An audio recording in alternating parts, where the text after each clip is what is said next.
Seconds.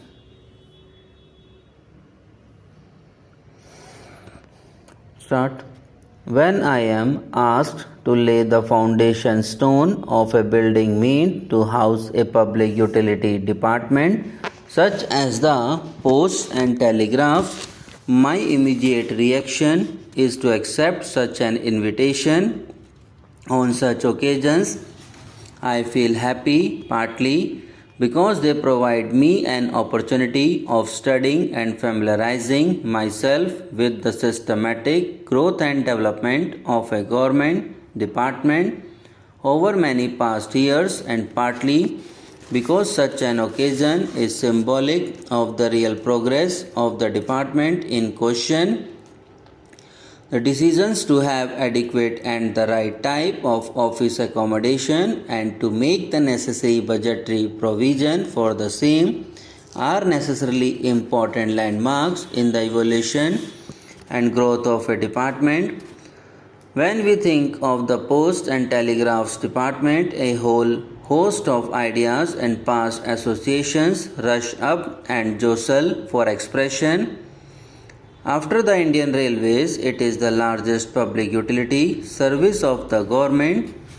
In point of time, the Postal and Telegraph Service may be described as the first nationalized undertaking of the government because it was as long back as 1837 that the government assumed the sole right of conveyance of mail and made the establishment of post offices within the East India Company territories necessary. Before that year, some kind of private postal system was in vogue. All this was banned in 1837, excepting a few services which ran under government license. As the company's territories extended to cover the rest of the country, the whole of India came within the gamut of government's postal service. The introduction of the railways in 1853 put the conveyance of mail on a proper footing. In fact, it marked the end of one epoch in the postal history of India and the beginning of another.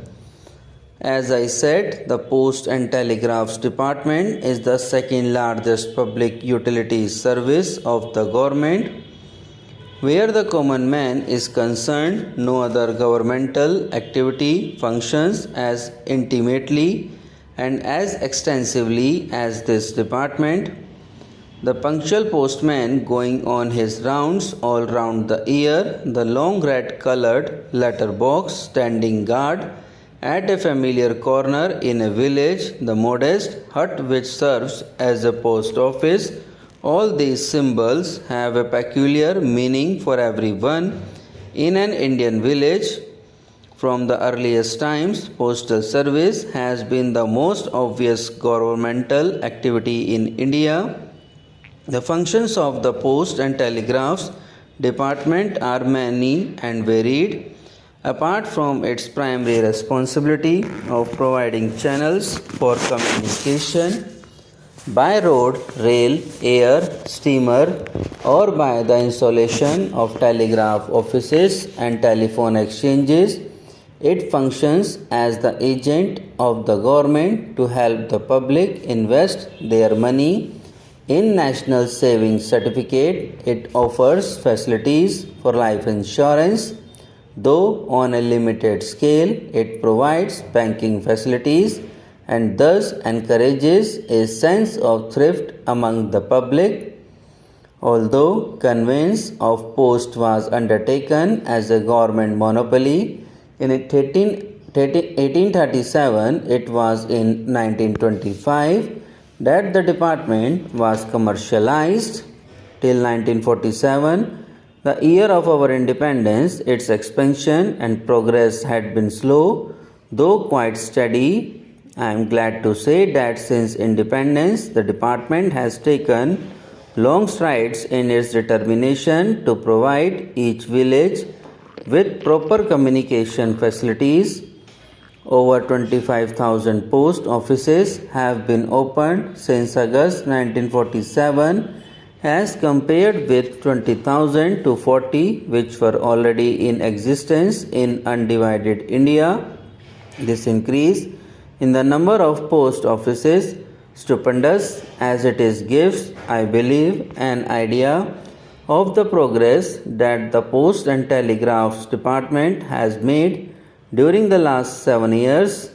At present, every village with a population of 2,000 or more has been provided with a post office. No wonder that the number of letter boxes has also gone up by about 130%. Apart from this quantitative expansion in all directions, a good deal of progress has also been made in reducing the time lag and otherwise improving the journal service for the benefit of the public. Whenever an occasion for a general review of national progress during the years of freedom has arisen, I have heard our telecommunication services being mentioned prominently. I would like to congratulate the Ministry of Communications and the P&T Directorate for the amount of goodwill and appreciation they have earned for themselves. The all up air mail schemes constituting as it does a unique landmark in the history of mail communications in India. The institution of mobile post offices in urban areas, the novel On Your Phone scheme, and the contribution that the Post and Telegraphs Department has made in popularizing the national language. There are some of the things which have been greatly appreciated by the public. Expansion of the postal and telecommunication services in the rural areas is the main item in the 5-year plan. So far as your department is concerned, I am glad to say that well done, boys. Subscribe now and press the bell icon. Never miss an update.